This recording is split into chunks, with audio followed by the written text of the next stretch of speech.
gudoomiyaha sportska Jibriil macalinimada markuu ii dhiibay wuxuu dhahay adaa macalinka ee meeshaas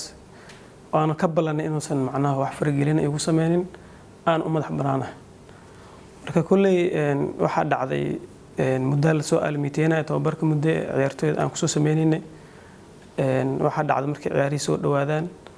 oo geemamka ay bilaaban rabaan kulankii koowaad ani iyo macalinka xigeenkayga waxa uu keensanay gudoomiyaha shaxdaan aan wadanaa shaxdaan aan garoonka ku gal rabnaa marka kulay wuxuu dhahay shaxdaan bedela shaxdaan kale saan ha loo galiyo rag aan tababarka imaan jirin oo dhahay macnaha hal safo kulay shaxd ma kulankii koowaad waa ku qaadanay oo sidii aan ku dheelnay kulay dulduleelay aan ka baqaya meesha ka soo baxeen in macnaha ciyaartooyda ay soo raacan waayaan leen ragaan tababarka imaan jirnay ay ahaayeen waa la iiga badiyay waxa dhacday marka in iskaga aamusay kulankii labaad isla shaxdii haddana wuxuu dhahay gudoomiyaha sportska Jibriil isla shaxdii ku soo gal marka waxaan dhaaniyahow kulankii hore asadaan la iiga badiyay dulduleelada meesha ka muuqdana u jeedan kubadda raacasho la'aan way jirtay tababarkana ma imaadaan ragga macnaha hal safo ah leedahay wuu igu cadaadiyay waayahan dhahay garoonka markii la tagay go'aan aan qaatay go'aankaas oo ahaa in aan safo ciyaartooydii ii imaanisay tababarka ciyaartooy fiican ay ahaayeen kulay jeebkoodan iska soo dadbari jiray marka guulo ilaahay iga siiyay waan ku guuleysanay kulankaas waxa dhacday marka intuu igu hambaleeyay lahaa gudoomiyihii sportska uu ka xanaaqay guushii aan gaarnay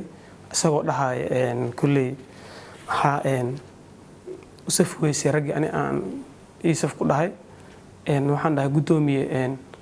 ku muuqatay guush aan gaarnay kulankii hore taladaadaan qaatay waa la iiga badiyay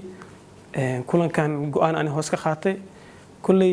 waana ku badiyay inta ku farxi lahayd ma ani waxba iga magelno dhaa guul daro laakiin ani amarkayga inaan ku shaqaysid waxaan kugu amr ah qaadatid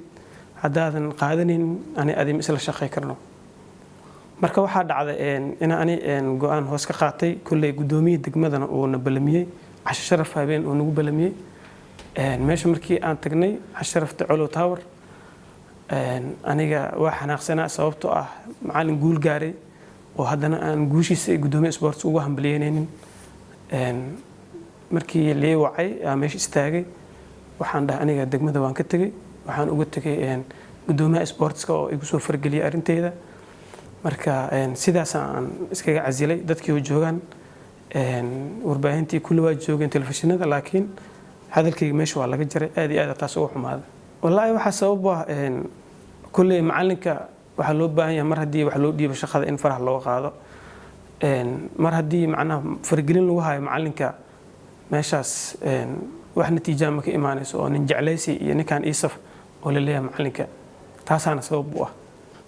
wallahi waxaan jeclaa insha Allah inaan ku soo noqdo meeshayda aan ka sii wado saasaan rajeynaa Ilaahay ka raali noqdo